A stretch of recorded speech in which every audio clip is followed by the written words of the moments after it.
drone fans, Rick here again from Drone Valley.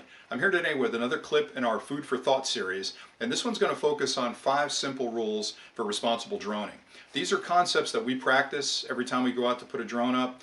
If you've been flying for quite some time, you probably do these naturally anyway. If you're new to droning, these are things to keep in mind if you're going to put a drone up, especially around the public, or if you're at a public point of interest that a lot of people flock to. Just things to keep in mind before you actually fire up the bird and take off. I'm going to go through all 5 of these, and again, I'd love some comments, so drop them below.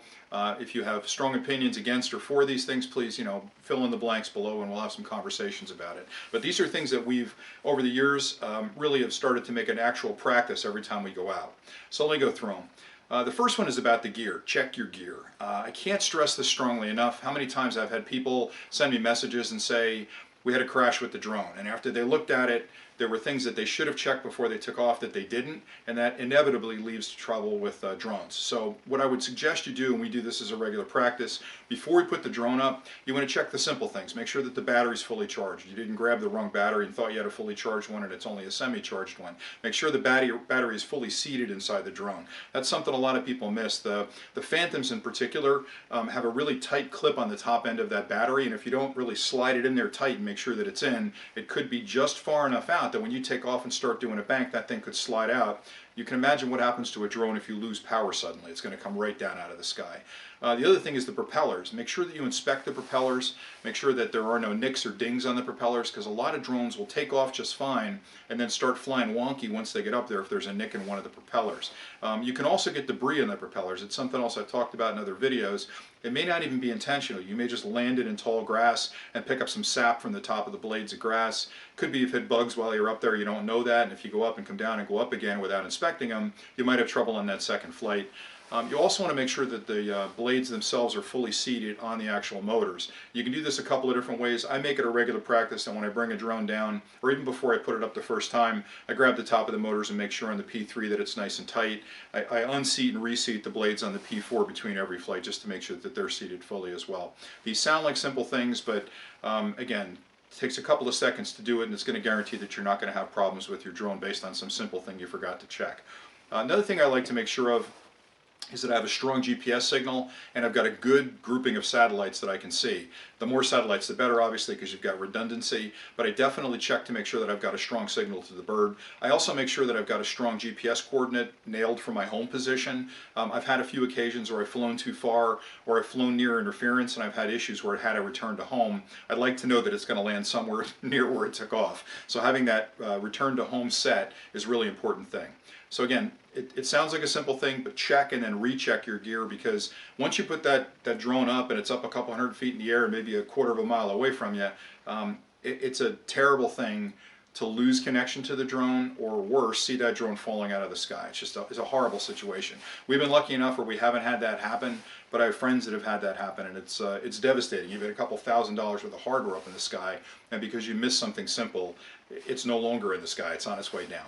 So that's the first one. The second one is, I think, probably as important as the first one, respect other people. I can't stress this enough. I mean, we're kind of in a time right now where people are making up their minds about drones. They're not quite sure how they feel about them. Some people come out with really hard attitudes about, drones shouldn't be flying anywhere near me or anywhere near points of interest. I'm out there trying to enjoy my day and I've got this noisy drone flying around. I totally understand that. So I'm very cautious when I fly the drone to either pick a time of day if I'm going to a particular point of interest where maybe not as many people will be there. So if it's a really public place and it's on the weekend, maybe I'll skip it and go during the week. Or if I go during the week, maybe I'll pick a time of the day where people are in work or they're busy doing other things, so I'm not out there annoying them. Another trick that I use, not a trick, but a technique I use, which seems to help a little bit, is I don't go to a particular point of interest, put my drone down and take off where there's a lot of people around. I typically will park quite a ways away from a particular point of interest I'm trying to capture, where it's nice and private. I can put the drone up. Remember, these drones can fly a mile, 2 miles, so I can put it up and I can fly to the point of interest, and then I can do my filming of that point of interest and then fly back. That way I'm not annoying people taking off.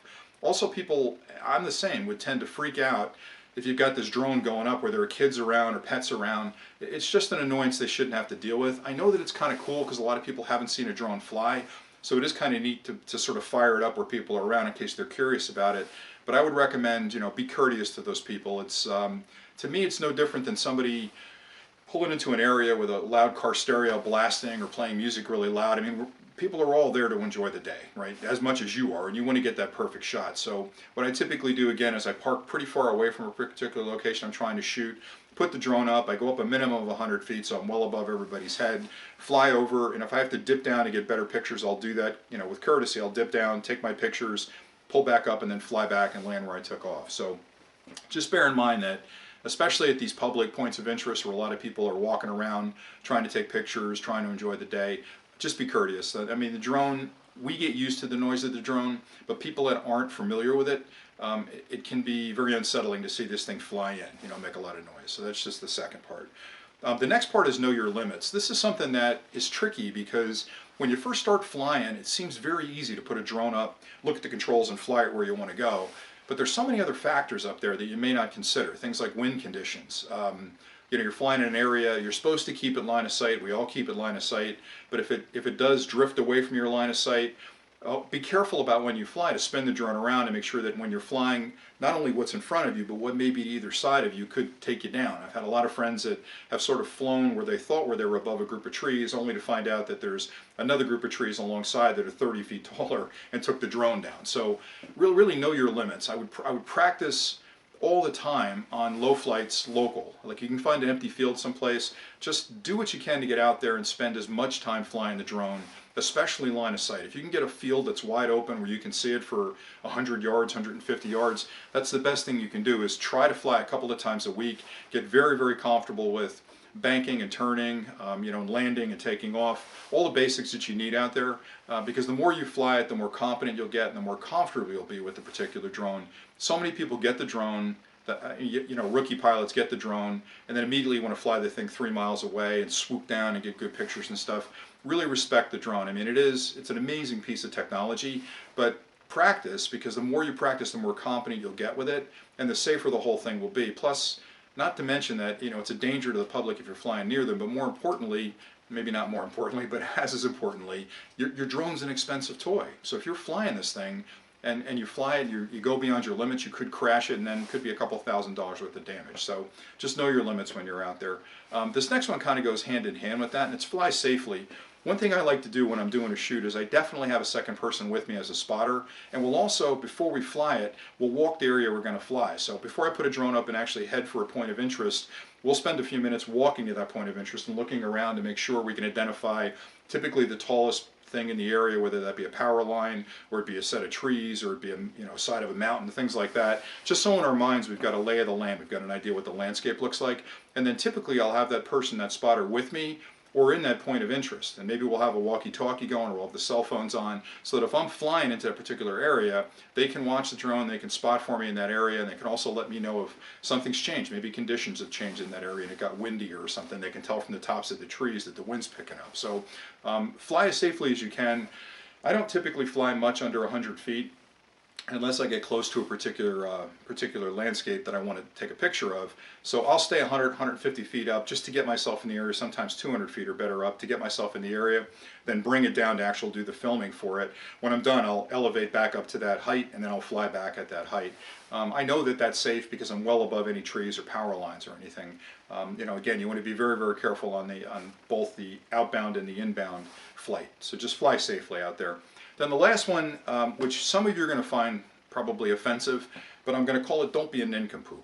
So many people love the videos of drones doing stupid things, where somebody's a rookie on a drone, they're trying to do some aerial photography of a wedding, and they smack right into the bride, right? Stupid.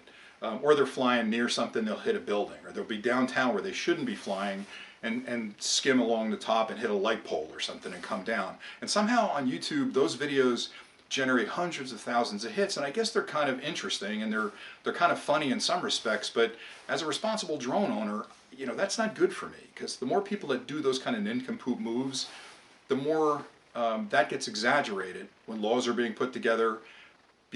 Law enforcement sees that, and then anytime they see a drone, they think immediately of that video that it crashed into a building, then every drone that's up is a problem, right? So it isn't so much the facts, it's more the public opinion, I guess, that's turning, and this is a critical time for drones. These hobbyist drones are just heading for a peak as far as popularity goes, and if you're a knucklehead out there and you do dumb things with the drone, that's going to turn the public opinion against it, and that hurts everybody, and that's a difficult thing to turn around later on. So all I'm going to say is that fly responsibly, try and fly in an area that isn't heavily populated with the public, like when you fly at the point of interest, those type of things, and just be courteous. All the things I've mentioned before are really important.